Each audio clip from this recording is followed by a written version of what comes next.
Hey, everybody. Welcome back to Marketing Trends. Thanks so much for stopping by. Today, I spoke with JC Lapierre. JC is the U.S. Chief Strategy and Communications Officer at PwC. This human being is amazing. We talked about how she builds trust with her teams. We talked about the new strategy that's really leading PwC into 2022 and the exposure and the experience that JC has working with brands across the world, working in different lines of business in a huge organization like PwC. She drops so many truth bombs. I could not stop writing and taking notes. I think you're going to love this episode. Check it out. Hey, everybody. Welcome back to Marketing Trends. This is your host, Jeremy Bergeron, Vice President of Media Strategy at Mission.org. And today I'm super honored to have JC Lapierre, who is the U.S. Chief Strategy and Communications Officer at PwC. JC, welcome to the show. Jeremy, thank you so much. And if you wouldn't mind, I'd love if you can come everywhere with me and introduce me exactly as you just did. And no problem. Yeah, and actually, this is welcome back, because you were previously on the show with our previous host, Ian. Shout out to Ian if you're out there. So this is your second round here on Marketing Trends, which I'm super pumped to have you. Can't wait. I am very excited we have a lot to share, so I'm really excited to get started. Yeah, I'm very bullish on PwC. Like, when I think about, the big players in your space, and some of them we've spoken to, but PwC, I have a special place in my heart because of Suneet Dua, who yes. I interviewed. Suneet was actually my first interview on another show that I host called Business X Factors. He was my first one. And not only is he an amazing human, like I'm sure you know that, but just to hear the things that PwC was up to at scale was incredible. And he just kind of shed some light on some really beautiful things. And like you, he's been there a while. You've been to PwC how long? Since college, which I suppose is 25 years. I prefer you don't do the math, but 25 years. Okay, got it. And we can always take that part out if you want. So, let's go with it. So when I look at, when I try to kind of take in, okay, JC, who has this real tenure at PwC. And I know from your previous interview, you've worked in various parts of this business. You've worked in marketing and finance and operations, and you've chief of staff and done all of these things around this business. Now to be at the helm of strategy, communications, and marketing, and probably some other things.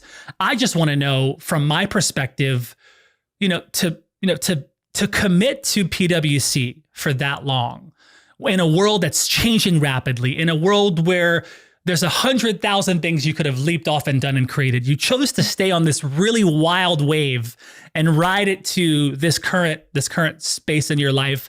I just kind of want to hear what that's like. What's it like being there? What's the career been like for you? And if there's some highlights, great. I'm sure there's plenty, but it's just an honor to speak to someone who's been there that long, and the things that you've seen, just amazing. So tell us what that's been like. Thank you, Jeremy. I love this question. And it really is incredible when I think about when I graduated from college. I was a bartender and I had no idea what it is I wanted to do. And quite honestly, I didn't know what an audit was or what taxes were, and I hadn't done mine. So I had a really big road to travel here. But PwC, I stayed for 25 years because of two things. I've stayed because the people I have been surrounded by, you just named one of them, Suneet, have inspired me. They've taught me, they've mentored me. I've just worked on the coolest projects with them. They've cared for me when life has been hard. And you said there's been a lot of highlights, which there have, but there's also been lowlights, and that's life. And the PwC family rallies around you when you're in those moments. And that is something that I don't think you can place a value on. And the second thing is that I have gotten to work on the coolest projects and help our clients solve some really big problems. And that is our purpose, to build trust in society and solve important problems, and to get to work with clients of all different industries and all different leaders, and to help them to grow and to thrive is really just an incredible thing. So been a part of that wave of change, and I have loved doing a number of different things. That's amazing. How do you now, after all of this really cool experience, work like, if anyone knows who PwC is, they get to work with some of the most phenomenal brands in the world, global reach. So what is when I think about your problem solving muscle, and I know we can't see your problem solving muscle, but I would imagine that JC Lapierre's problem solving muscle is massive. And so is there kind of an approach that you have when it comes to problem solving now that you've learned along your 20 plus years? Because you're solving some of the most complex problems for some of the biggest brands in the world. What's some of the kind of takeaways from having jumped into those different environments and supported these brands in solving these problems? Yeah, it all starts with listening. No matter what role I've been in, and you mentioned I've had quite a few. I think I've had like 9 lives, 9 careers in my time at PwC. But I think that one of the most important things anyone can do in any relationship, personal or professional, is to truly listen and to ask really effective, open-ended questions without judgments, questions without assumptions, embedded assumptions, and to really try to understand what is it that you aspire to do? What are the impediments or obstacles to getting there? What's the opportunity? And then when you've listened to a whole bunch of different data points and a whole bunch of different perspectives, you can start to build. Wow. Well, you just nailed the thing that I asked Suneet at the end of our interview. This was last year or beginning of this year, sorry. And I asked Suneet, I said, what is the one skill you've cultivated in your time there? And he said, listening. And he went on to explain the connection there. And so I've had some phenomenal executives like yourself on the show and other shows. And I love asking that question of like, what's the one thing? And listening comes up sometimes. But I love that it came up for you because boy, oh boy, it's not just paying lip service to that word. You really have to listen. There's a quality of listening that to me you've cultivated that it's like a superpower to be able to really listen.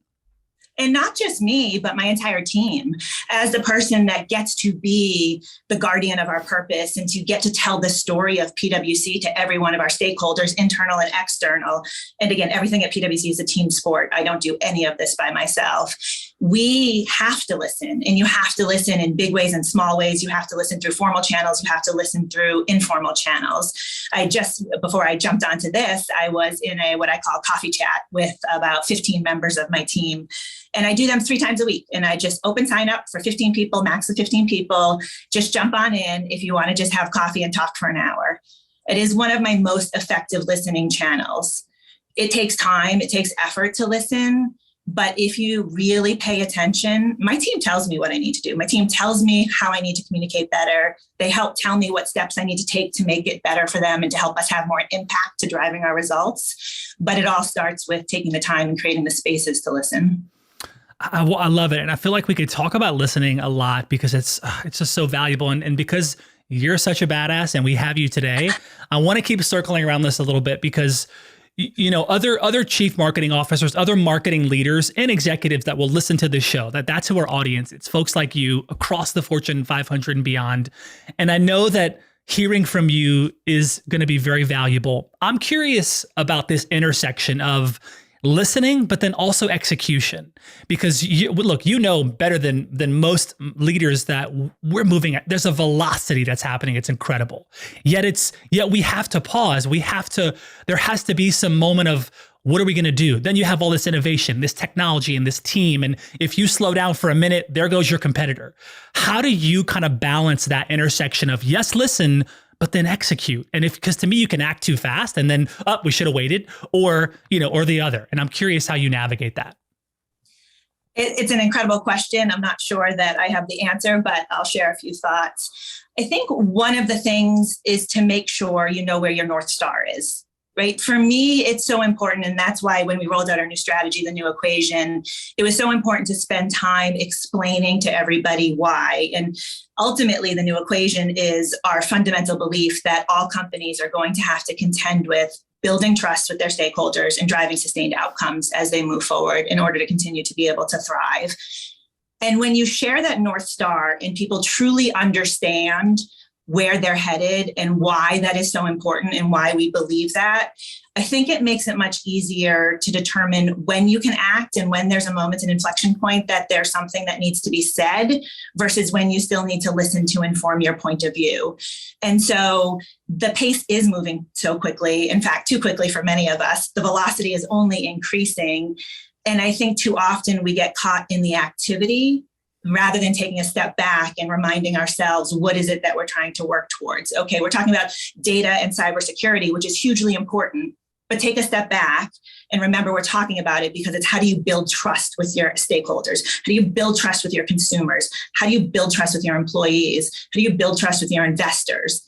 Do we have something new to say, or do we need to listen because there's stuff happening and we've got to pay attention, and then we'll put out something new to say to them? And that's the art, is not getting caught in the activity, but remembering the why and the ultimate North Star, the ultimate mission. How did you and the leadership, come up with this idea of like, okay, we're doubling down on trust. We're doubling down on building trust. How did you derive that? And how are you building this new trust in this new world? Yeah. So we have the benefit of, with almost 300,000 people across the globe, we have some incredible minds, and we have access to incredible leaders. And our global strategy leader, he spent an extraordinary amount of time along with our leadership team talking to a number of leaders, public, private, across every country. And he said there were 5 themes that came out of what the leaders all believed was happening in the world. And he said, I never get consistency of answer. And I had such a consistency of answer that these things I know to be true. And we call this the ADAPT framework. There's 5 forces that are pushing on the world in significant ways. First is asymmetry. We see asymmetry primarily in the income inequality gap, but you see it in other ways in which you see haves and have-nots. And when you talk about velocity, that is getting bigger. COVID did expose that to get much bigger. Adapt D, disruption, that gets at both technological disruption as well as climate disruption, climate risk. Both of those have fundamentally changed industries. They've changed the way that business works. They've changed, the environment is changing at such a huge space. And we see that center of the news, both of those. The second A in ADAPT is age. So you have an aging population. In every country, it's a little bit different. But in the US, we do have an aging population. We have fewer workers than we used to. And in fact, that trend is going to continue, and we are going to have fewer people to work in the workforce. The P is for polarization. I think we all see it's happening within our 4 walls. It's happening across the globe. But that increased polarization and the us against them mentality that is growing. And when you think about all of those happening, the T is for trust. And when you take a step back, the question is, are you going to do the things that help to build trust, that help to address these massive issues that are going to threaten a lot of society, communities, businesses? But do you choose to accept that and take that opportunity to build trust with an ever-growing number of stakeholders who have more transparent platforms to give their opinion of what they think of you? Or will you make decisions that potentially take away from that trust? We believe those forces are so big. We believe that it is time to act, and that the time to act is limited, that we wanted to galvanize around that. And so we said, we are going to go very long, and we are going to say that it is all about building trust, and we want to help companies do the things so they can build trust so that we can solve some of these big issues. Wow. Is there maybe an example or a story you can tell where there's a brand, and you don't have to mention the brand, or maybe the industry, that you're starting to implement some of these new things and some of the things you're seeing across those stakeholders? Yeah, so you're right. I can't mention any individual name. I figured that. But I think one way to bring it to life is one of the significant commitments that we made out of launching the new equation, because not only do we want to help our clients build trust, but we need to build trust. Like, we also take our own medicine, and we make sure that as PwC, we are actually doing the thing. And so we launched what's called the Trust Leadership Institute. And what that is a commitment to bring together business executives. We hope by the end of it, about 10,000 business executives will have gone through it and come together to convene over these issues, because there is no playbook for how to lead today. It is a very different landscape than those of us that were leading 5 years ago, 8 years ago, 10 years ago. So how can we come together and accelerate it? And why I said that as an answer is, let me share what some of the tracks are. So these people, we just launched our first session 2 weeks ago. We have 200 incredible business executives who are coming together to try to learn, to build, and to solve. And so some of the tracks we're working on, which comes to this, how do you build trust tactically? One of the tracks is in data and technology. How do you build responsible and inclusive AI? How do you know that you are protecting data the way that you need to? Another track, cybersecurity and privacy. We know through a lot of our research that consumers when they think about trust with businesses, cyber security and privacy is one of the very top considerations they have. So what can we do to make sure that we are protecting ourselves, our customers, and the information we have if there is a breach, likely when there is a breach, because it's likely going to happen, right? Think about another track is around value chains, and how do you really look at your value chain end to end? Talking about ESG, you can't get out of a business conversation. You can't go into a boardroom without that being a topic. How do you really understand every single part of your value chain and understand the risks embedded in it, but also the opportunities to make a difference and to think differently about where you source things so that you can drive a more sustainable planet? So those are just 3 of the 9 tracks that we have. Wow. But you can imagine that at PwC, not only are we doing this in a way, and there's no cost for this. This is something we are just offering generally, but we also sell projects to help accomplish those things and work with our clients because we believe in each of those you are building trust. Wow. So Trust Leadership Institute is executives can engage in this now.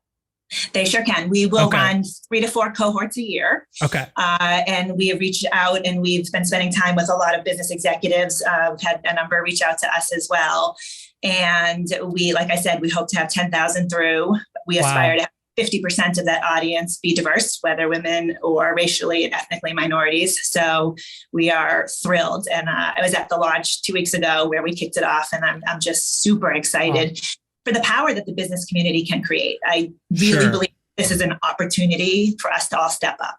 I love it. Yeah, great. I mean, the age old, great responsibility, great power. This is the intersection where we're at now. So I love it. And it's something that I'm now noticing. It's kind of a theme that I picked up when I interviewed Sunit. I'm seeing it with you as well. And this idea that PwC is not just paying lip service to really caring and giving. There's a ton of value that you create for the world that's available, and I was blown away at some of the things that PwC, I was like, I can do this without being a client. I can just get on this track and I can better myself as an executive. And so that's been a cool part of the fabric of PwC. And for me, having spent time at Google and some pretty big organizations, sometimes you kind of lose that. You can lose that connection in that way and that momentum. It feels like PwC with a few 100,000 people still keeps that, hey, we actually care and we actually are with you across all these things. So that's beautiful. Yeah, we don't ever profess that we always get it right. So I want to be very clear that we make lots of mistakes, and I'm happy to share the things we don't quite get right in addition to those that we get right. But I try to keep it really simple with the comms team and in terms of when I work with our leadership team with how we tell our story to our stakeholders. And I think it's just 3 simple things. I think 1, you have to define your intent. Like you have to let people know what you're trying to do or where you're trying to go before something happens that then they want to question what it is that you're doing. So up front, and it's really important to me that we shout our story from the rooftops. People don't have to listen, but I want to make sure we've put out our intent in what we are trying to accomplish. Step 2, you've got to walk the walk. Like it can't be just talk. And right now, as I said, with so many people really looking at and pushing on, and that's not a bad thing. It's a really good thing that they're pushing on business to really step up. If you say this, I need you to do something. And then the 3rd step, very simply, is letting people know how you did. And you don't have to have gotten it right. Like the audience allows for you to make mistakes if you own them. And I would suggest a lot of times they're not even mistakes. You learned, you innovated, you tried, you took a step, didn't yield the results that perhaps you wanted. So here's what we learned from it. Here's where we're going to go. And I think it's so important that we all sort of embrace that because it is what is being demanded. And I really can't see a way that we can do any different. Well, how do you view failure now? Like, how do you view it and experience failure? So I separate it into 2 things. I separate, as I just said, innovation from failure. And I think that in particular at PwC, we have a hard time with this because we've got a lot of type A, really hard charging people that all got all A's in school. And when they don't get it right, they really feel not so good. And so I think that trying to embed more innovation and experimentation, and especially now as we are operating in these new environments, like try something. Like it's okay to try, and then but you have to learn quickly and you have to fail fast and adapt and continue. So that I'm all for. Like that, I think, is critically important to the continued evolution of your organizations. Failure, when you actually get it wrong, and whether malintent or just really didn't plan correctly and didn't get it right, you've got to own that quickly. And you've got to acknowledge, like, that was a mistake. That is not how we intend to operate, or that is in fact what we learned how we do operate. And we're going to do some things differently, and let us tell you how. Wow. Do you have a favorite failure you can think of in the past 20 something years? I don't know that I would say a favorite failure, because I am also one of those type A hard chargers that really takes failure to heart. But I will say one of the most important learnings I've had in the last couple of years is around our own journey with data transparency. And so we released our first diversity and inclusion report last year. And then this year, we built upon it and we broadened it into a purpose report, really focusing on our own ESG journey as well, and expanding it to environmental and some other things that we do. I have learned a real lot in terms of sharing data where, while we did get better in some areas, we did not get better in certain areas. And for others, that to them is a failure, especially for something that is so near and dear to us, which is diversity and inclusion. And I think it's so important to really help. And again, we followed that. We had defined our intent. We're taking a lot of actions. They're not all working the ways that we intended them to. And then we acknowledge them and we move on, and there we go. So wow. From a first bucket, we'll put that one. Not everything's working the way that it is. Yeah, I love it. What are some of the ways that you're thinking about helping your team understand the story of a new strategy? So this is something where I've also changed a little bit, and I do think it's a little bit about the moment in time that we're in. I think that for a long time, I would think of, we sent out a communication, we shared a story.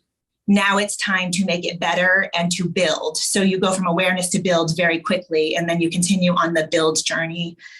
And with COVID, with the last 18 months we've had, with social unrest, I think that a lot of people's mental capacity is not where it quite was. And I do think that we've got to focus on simplicity and repetition and consistency. And so I actually have charged my team, and I really mean this. Like, I don't want you to continue to innovate and to build.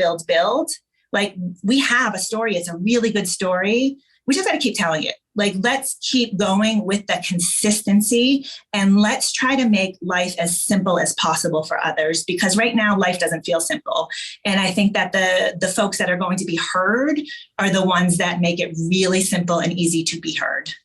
I remember when I was in college, I was talking to my mom, and I was really proud of my vocabulary. That was a moment in time where I was, again, trying to show everybody that I had a broad vocabulary.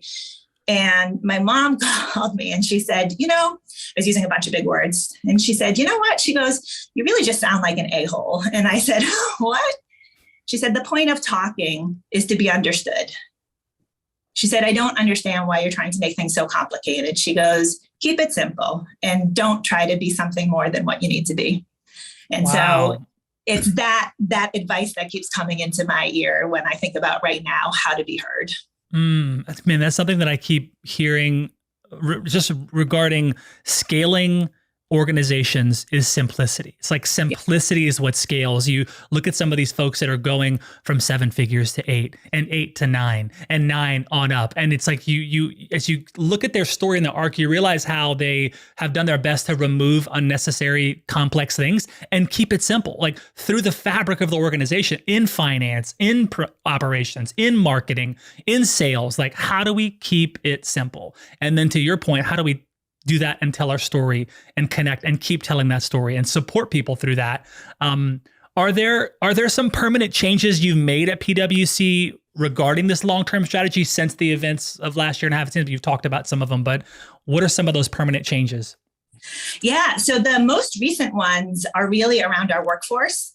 I Okay. think that I think we all, those of us who are in leadership positions, have been a little bit surprised by what's changed and the shift in the labor workforce over the last several months. And we have heard loud and clear, again, if you listen very clearly to your people, they're telling us as we started to get ready to go back to offices, back to clients, that a percentage of them were not able to do so. And that for them, the most important thing from a work environment would be flexibility. And that if we didn't offer different options, that perhaps PwC wouldn't be the place for them. So a month ago, we decided to offer a full-time virtual channel for everybody, including our client service practitioners, which honestly had never even been on the table for discussion as a leadership team. We thought flexibility was everybody was coming back in a flex profile. So we said most people will come back 1 to 3 days in the office or at a client site. And to us, that was flexibility. But again, our people told us, they said, no, we need something different. So that last month we offered fully virtual option. When we went out and told everybody that they were eligible, we had no idea if 10% of our workforce would sign up for it, if 100% of our workforce would sign up for it. But we said we have confidence in ourselves that regardless of the outcome, we can figure it out. And we need to make sure that we're continuing to build trust with our employees. And so we went out. We're really thrilled with the response that we've gotten and with people that have said that they've stayed. They only stayed because we offered that. And now we get to flex our muscles and try something new. So Wow. I think we'll see more of those as we continue to evolve our people experience in light of, really where the world is right now. Yeah, I saw just before we hopped into this interview, I saw there was a press release around productivity and PwC. Like there's been this kind of increase in productivity you've seen. Is that right? Yeah, well, I think there's been an increase in productivity. You have to question whether it's sustainable. We have seen an increase in productivity because all of the friction was taken out of the system over the last 18 months, where you don't have to commute. There's no time in airplanes. But that friction time, some of it's really important. The friction time is where you get to think and you get to be in your own thoughts and you get to innovate and create and be strategic. Friction time is going to grab coffee with a friend and going to lunch. And it's that chatter that you have that actually you get some help and you learn something so that we can make our solutions for our clients even better. And so what I see now is people trying to figure out how to bring back that friction time, but not call it unproductive, because I think it's massively productive and it will feel a little bit like 2 steps back to move 5 steps forward. Wow, that's interesting. I haven't heard anyone speak of it in that way around it, and I love the idea of friction time and how I wasn't thinking you were going to say how important it is, but then as you explained, I'm like, wow, you're right. These are all necessary ingredients that really that relate to this outcome. Whatever the outcome is, this friction time is key. Airplane time is some of my best thinking time. I had forgotten that myself. I didn't go on an airplane for 15 months. I used to travel to at least 2 cities a week, if not 3. Wow. And so 15 months not on an airplane. And I really had forgotten how important that time is for me. I don't log on to the Wi-Fi. I sit and I think, and I do some of my best strategic thinking when I cannot call anybody, no texts are coming in, and there's no emails coming in. Wow. So what does it look like now to think? What does it look like for JC Lapierre to think these days? So I haven't totally found, I think, what my new center will be. I think that I'm still a little bit caught in between. I'm not going back to what it was. I don't want it to be what it was the last 15 months. I live in a very small space and I got, I couldn't have that be my gym, my kitchen, my workspace, where I sleep. It got to be a lot. But I really do enjoy, like I said, flying now. I'm probably going away 2 to 3 weeks a month. Now I'm visiting some of our other offices, meeting people, going to see clients again. And for me, it is that transition time where I do my thinking. And the other time for me where I get my best thinking in is first thing in the morning. I try not to book any meetings first thing in the morning, because over my first cup of coffee, I love to just sit and think. And with the sun rising and a cup of coffee, I feel like I can accomplish anything. Do you feel like there is a lot of pressure? Because for me, outside looking in, I know your role, I know the massive scale. So someone like you just taking time to think, there's impact, there's a lot of impact there, right? And so I'm curious how you navigate that now. Now you've been there, you're seasoned executive, so you've been there. And I just wonder, kind of how you view that, if you view the pressure of the decisions you make as a leader at PwC impact your customers, your coworkers, your colleagues. How do you navigate that piece? Yeah. I come back to PwC being the ultimate team sport. I don't do anything myself. And if I did, then I wouldn't be the leader that PwC needs me to be. And so I really spend so much time talking to others before I make ultimate decisions. And we agree as a leadership team, our senior partner, CEO equivalent, Tim Ryan, he's exceptional about making it very clear that every decision we make as a leadership team is a decision on behalf of the leadership team. And our successes are really owed to our people because they are the ones that work really hard day to day. And the things that we get wrong collectively as a team, we will own. So I don't feel pressure, and I'm very comfortable making decisions. However, the magnitude of it at times, I really never want to take for granted the importance of it. Like, it's really important to never lose sight of the fact, even though you make a ton of decisions in a day, that you are making decisions that affect the livelihood of 55,000 people. And the day that you stop recognizing the enormity of that decision, to me, is a day that perhaps you maybe want to leave that leadership role. You talked last time on the podcast, you talked about the importance of integrating teams and not siloing. Of course, now in this new world we're in, how are you kind of maintaining a really effective kind of cross-pollination, across departments as time passes? Yeah, it's so fun. So I have internal comms, external comms, marketing, brand, creative, and sales enablement that sits underneath me. And we've done a couple of things. I'll just name a couple of them. And again, it's hard and we are still on our journey. Lots more to do, but the team's done an incredible job. One, we combined our internal and external comms teams. I mean, really, there is no internal and external anymore. What is internal is external and vice versa. So PwC has one source of truth. We only have one source of truth. And so we shouldn't be trying to tell two different stories. The other thing we're hugely focused on, and I've mentioned this, is our stakeholders, and not just stakeholders broadly, but really diving into the various audiences and trying to create customized and personalized journeys for them. Again, this is a longer term vision and we are on the way. But when we focus on what we need to do for our clients, but not just our clients, for all of the CFOs that we serve, for all of the COOs that we serve, for the CEOs that we serve. When we think about internal, I don't want to talk about how we communicate to our people. Let's talk about how we communicate to our brand new joiners. Let's talk about how we communicate to managers who are just promoted. Then you ask the team to rally behind that. That's how you create the teams that naturally need to come together to serve that stakeholder, rather than how we're organized internally. And again, it's not easy. We're still working, to break down those silos each and every day. But the more we focus on stakeholder and audience and personalization, the easier it does become. And I'll just go back to one of the other points we made. The team doesn't have to keep recreating stories or recreating what they are that they're doing. We have to just be consistent and simple and measured in terms of how we bring our audiences along. Wow. And you mentioned these channels that, as you said, internal, external comms, marketing. Was the third one?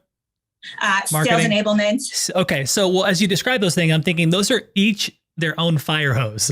Like there's a lot that's going. I just imagine you kind of, having these 4 buttons that when you push this one button, it opens up an entire world of what's happening in marketing. I mean, I can't even imagine how you choose to engage with each of those lines of business, because they're critical.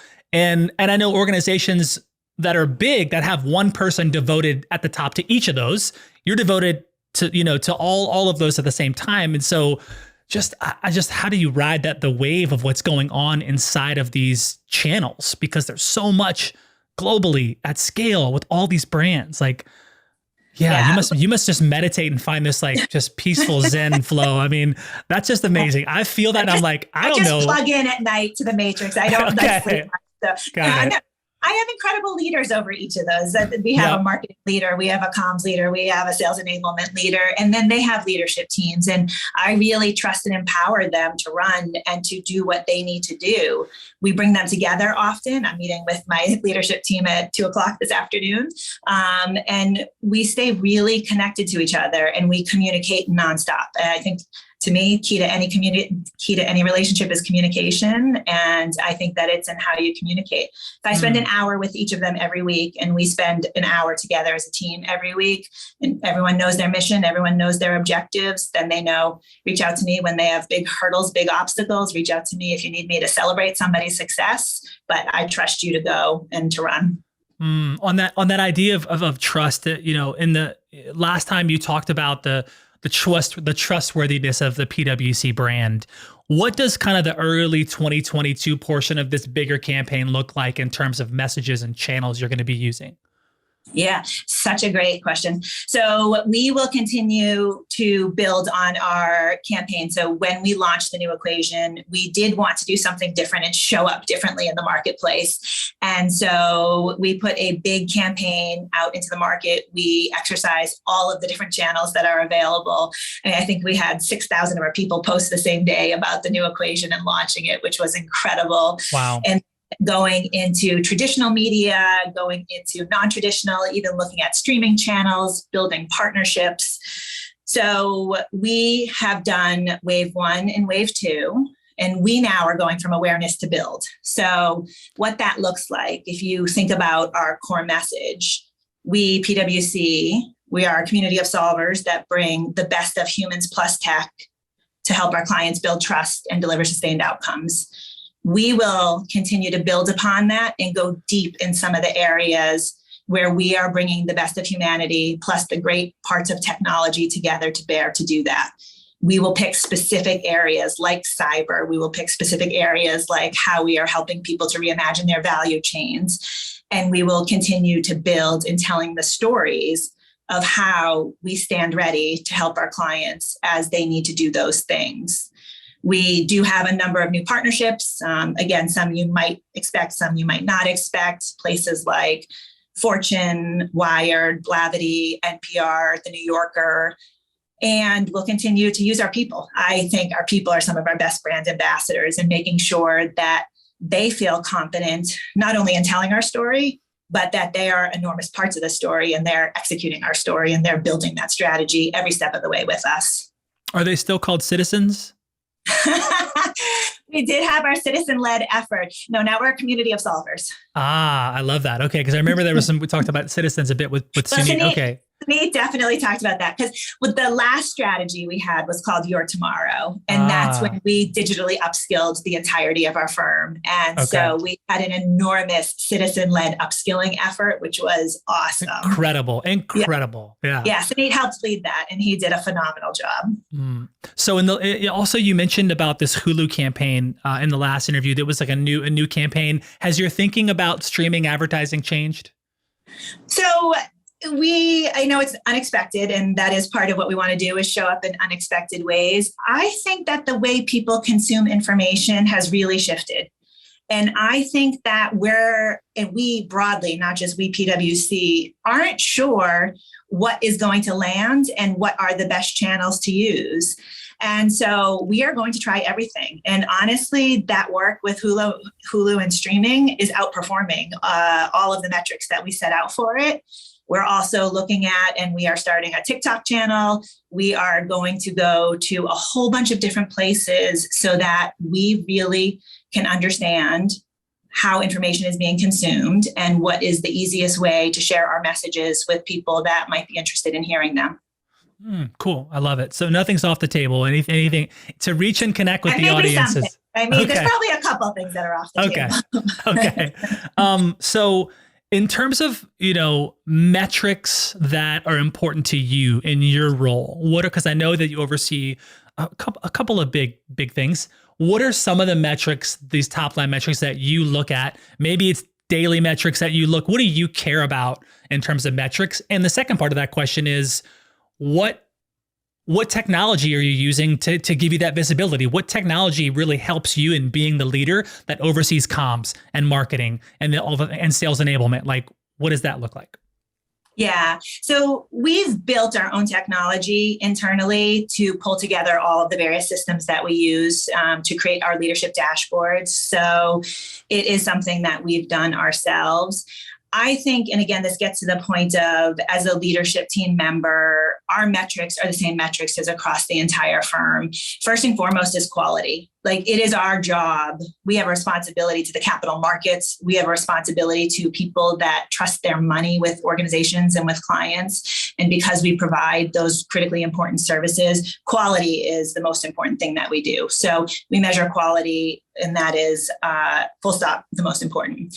We also measure our people satisfaction is a second. So we are looking at how our people feel about us. We actually just we do it twice a year. We run a pulse survey, and we just ran our second one of the year. And I am anxiously awaiting the results, which I should be getting this afternoon. And then from a financial perspective, we look at our revenue. Of course, every organization does, for growth. And then we look at the cost to deliver that revenue in terms of, are we evolving our delivery model? So those are the four major metrics. And we try, again, to keep it simple. Like, there's a whole bunch of input measures, but those are the outputs that we are looking for as a leadership team.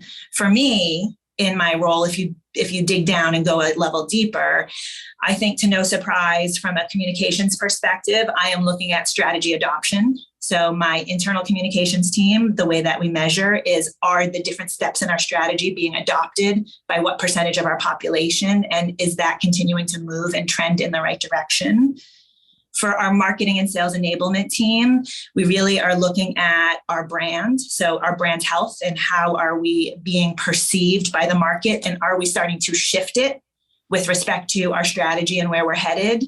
We are constantly looking at how we build relationships and customer loyalty, and how are we strengthening the relationships with our clients? And then we are looking at our pipeline, and how are we helping to create demand for our pipeline, and then help to convert that demand in our win rate.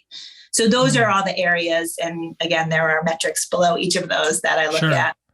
What do you think is like I think about one part of this is like just changing directions and having to pivot and shift, and is that, to me, there seems like that would be difficult at a huge organization. Sometimes, like, okay, we have to shift and pivot. Something's changed. Are you finding that you're able to move quick enough and pivot when you need to? Because to me, you may set the strategy and measure the adoption of the strategy, but then there's still many to be shifts, and that might change the strategy. And so what does that look like, I guess, at PwC and in your, experience? Because is it pretty easy to shift and pivot, or?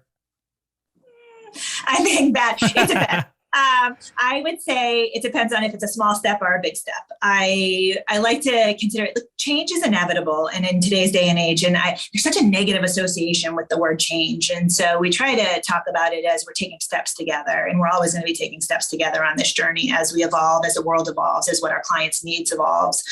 And we take some steps that are smaller and some steps that are bigger.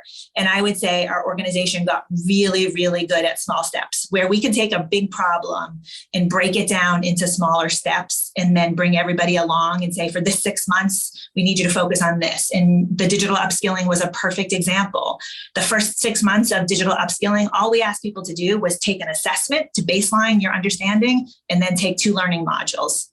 That's all you have to do in 6 months. Small step. You didn't think that you were trying to go on a digital transformation effort. You didn't think that you were digitally transforming PwC by doing that, but we made it really small. The next 6 months, we needed you to go to one digital academy, 2 days. That's it. Go to this digital academy, see what you can learn, and then maybe just try it out on your engagements and what you're doing. See how you can build a bot. See how you can try to do it in automation differently than how you used to do it. No big deal. 6 months, you've got to do it. Again, you don't think that you're personally digitally transforming PwC. When we do those small steps and we make it really easy for our people to understand, I would say we've gotten really good at it. I would say the last 18 months, it has gotten harder. And I think that it's some of the things that we've already talked about, that the landscape in the world has gotten significantly harder. People's lives have gotten harder to balance. And so introducing more change on top of a world that seems to change every day has become more difficult. And then we announced a really big new strategy, and we took a very big step together as the first part of that strategy, which will continue on for the next few years. And I think that we are all still absorbing it and we're all still getting comfortable with it. And I think that's to be expected. And I think that is totally okay. And I couldn't be more excited for the opportunity ahead of us and for what we've already accomplished together. That's amazing. It's clear that you and, the ELT at PwC, like the support is real there. Like there's support, there's it's just in corporate America, I haven't always seen that type of support and that trust at the top. And it's like, okay, there's this solid trust with the ELT at PwC, and you can really feel that, with everything you're doing, we're all in this together. It's like, we're all in this together. No one's more important than the other. We make decisions together. We fail together. We learn together, but you actually mean it, which I think is awesome. We've got about 8 minutes left, JC. This has been exceptional. I want to make sure we cover anything else you want to cover. I have another question, and then we can get into the kind of lightning round fun questions. But if there's anything else high level you want to touch on, we can do that.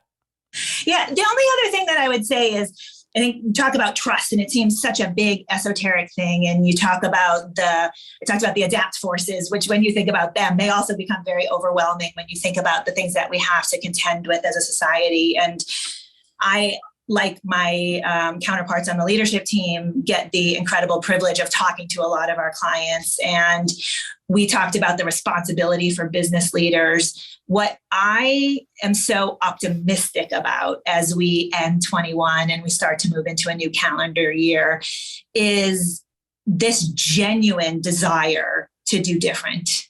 And I really, for all of the ills that face us, and I know that it's a lot, like I said, I am so encouraged and hugely optimistic that the business community has been, but will continue to, in an increasing way, step up and help lead the way through some of these things. And so I just want to make sure that I impart that, because again, I think that sometimes it can be hard to find the bright spots in some of the days. Well, I appreciate the entirety of your share today. And I know that the leaders across the Fortune 500, the Global 2000, will be listening to this. And this is just exceptional. Thanks for coming back, JC, for a round two. That doesn't always happen. And we're super excited that you made time to connect with us. And it's just an honor. Thank you for being here. Oh, thank you so much for having me. I truly enjoyed it. This podcast, Marketing Trends Podcast, is brought to you by Salesforce. Salesforce brings marketing and engagement together. Learn more at salesforce.com/marketing. We've got JC Lapierre in the house today. Lightning round. First question, JC. How did the Pan Mass Challenge go for you this August? Oh my gosh. The last 30 miles, I almost fell off my bike several times. So Gosh. 200. Let me just be honest, and hopefully none of my colleagues that I ride with are listening to this. I didn't train once for this event. So hopping on your bike to do 200 miles in 2 days, I would not recommend that being your first outdoor ride on the bike of the year. So oh my gosh. Just a little note to all of you out there. Wow. Okay. This is the kind of leader we're talking to. The kind of leader that also says yes to a 200-mile bike race after having not prepped for it. Wow. Okay. Next question. Your LinkedIn also says that you've been to Kenya as part of the Flying Kites initiative. What's the best part about that experience? I've been to Kenya 7 times. So I've been on the board of Flying Kites for 8 years. It is a school network, a community of schools that we work with to help uplift and to help drive better learning outcomes for kids in rural Kenya. I would say that my favorite part of going to Kenya is seeing the joy and the happiness on these kids' faces. There is nothing like the smiles of those kids when you go to the schools and just spend some time with them. Wow. And side note, they love to take selfies. I will give them my phone, and later I will find like 25,000 selfies on my phone. That's funny. I love that. That's awesome. I've been to South Africa twice. And I had a roommate that was from Kenya. I've not been to Kenya, but that's beautiful. Are you planning on going back? Yes, early next year. Can't wait to get. Cool. Yeah. If you weren't in marketing or business strategy, what would you be doing? Oh, back to bartending, where I started. Yeah. Everything has to come full circle, right? Okay. This is gonna be my full circle moment. I'm going back to sling drinks and I am going to have fun. I love it. Okay. Also, your LinkedIn says you're based in Boston. Are you still based in Boston? I am. Yep. Okay. Favorite thing to do in Boston on your day off? Oh, just to walk all of Boston. It is a city, but it is really small and you can walk from end to end in the course of a day and just explore. Fall foliage is my favorite time of year. See the leaves turning, go watch the Patriots play and some football, and all is good in the world. I love it. Okay. Last question, super easy one. What can you share with other leaders that are listening in about how you cultivate safety and support with your leaders and your teams? Oh, such a good question. I think through allowing for truly candid conversation.